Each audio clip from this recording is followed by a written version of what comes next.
America में हर कोई glass को 3/4 आइस क्यूब से भरकर पीता है। अब मैं जो कहूंगा वो लोगों को पसंद नहीं आएगा। अगर आप एक विद्यार्थी हैं, फिर आपको 8 डिग्री अंतर के साथ पानी पीना चाहिए।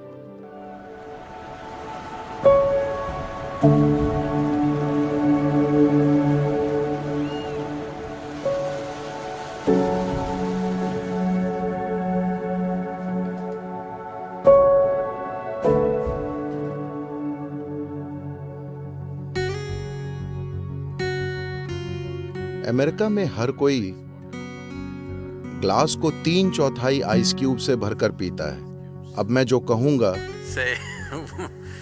वो लोगों को पसंद नहीं आएगा। जब योगिक संस्कृति में अगर आप एक योगी हैं, अगर आप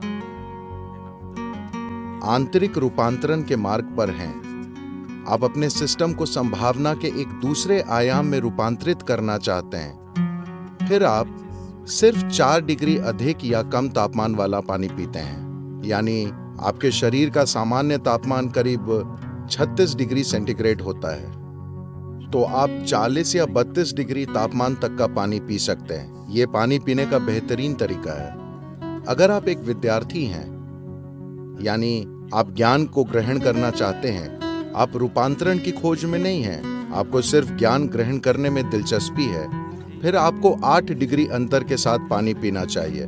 यानी आप 44 डिग्री और 28 डिग्री तक पानी पी सकते हैं। अगर आप एक गृहस्थ हैं जिसे किसी रूपांतरण या ज्ञान में दिलचस्पी नहीं है, आप सिर्फ अपनी पत्नी और बच्चों और पति को संभालना चाहते हैं, सिर्फ यही आपका काम है, फिर आप दोनों ओर 12 डिग्री अंतर के साथ पानी पी सकते हैं। उसके आगे किसी के लिए भी अनुकूल नहीं माना जाता।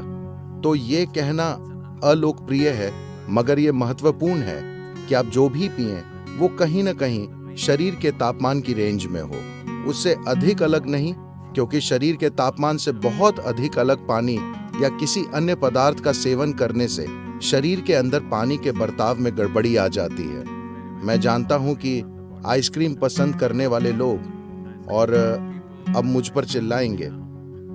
मैं सिर्फ आपको आदर्श स्थितियां बता रहा हूं। आप में से कितने लोग आदर्श रेंज में या उसके प्रति चेतन रहना चाहते हैं? जहां भी संभव हो वहां उसमें रहना एक अच्छी बात है। अगर आपको प्यास नहीं लगती, अगर आप पानी नहीं पीते, तो कुछ नहीं होगा, आप ठीक रहेंगे।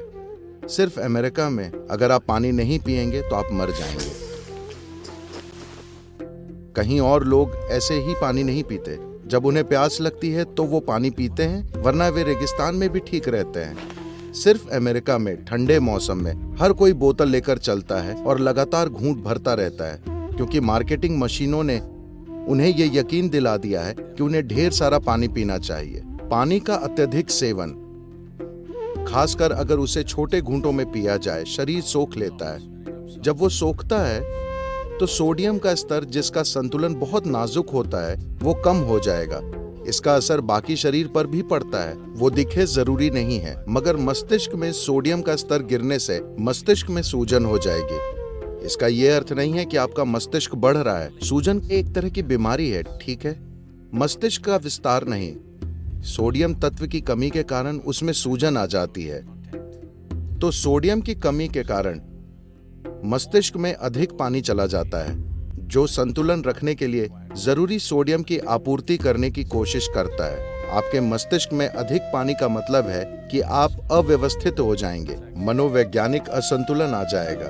देखिए, अगर आप एक बार में ढेर सारा पानी पीते हैं तो शरीर तय कर लेगा कि कितना सोखना है, कितना बाहर फेंकना है। लेकिन अगर आप दिन भर घूंट भरते रहेंगे तो शरीर एक प्रकार से भ्रमित हो जाता है और जरूरत से अधिक पानी सोख लेता है। लेकिन मान लीजिए अभी आप 2 लीटर पानी पीते हैं, वो सारा शरीर में नहीं जाने वाला। जितनी जरूरत होगी वो ले लेगा, बाकी बाहर फेंक देगा।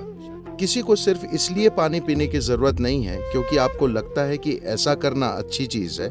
जब आपको प्यास लगे तो आपको पानी पीना चाहिए। ये पक्का करने के लिए आप पर्याप्त पानी पी रहे हैं, आप उससे 10% अधिक पीजिए, जितने की आपको जरूरत है। 1-2 कप ज्यादा, सिर्फ ये पक्का करने के लिए कि आप कम नहीं पी रहे। साथ ही जब आपको पानी की ज़रूरत है, जब आपको प्यास लगी है, अगर आप नहीं पीते तो ये आपके शरीर को नुकसान पहुंचाएगा। जब ज़रूरत पड़ने पर पानी शरीर में नहीं पहुंचता तो दिल को भारी नुकसान होता है। लेकिन जब मैं पानी कहता हूं तो ये सिर्फ द्रव के रूप में पानी पीना नहीं है। आपको अधिक पानी वाले खाद्य पदार्थ खाना चाहिए। अगर आप एक फल खाते हैं तो उसमें लगभग 90% पानी होता है। सब्जियों और बाकी चीजों में लगभग 70% पानी होता है। जब आप भोजन करें तो उसे कम से कम आपके शरीर में जल तत्व के प्रतिशत के बराबर होना चाहिए। तो आप जो भी खाएं उसमें कम से कम 70% जल तत्व होना चाहिए। इसलिए सब्जियों, फलों को आपके आहार का हिस्सा होना चाहिए ताकि वो मौजूद रहे।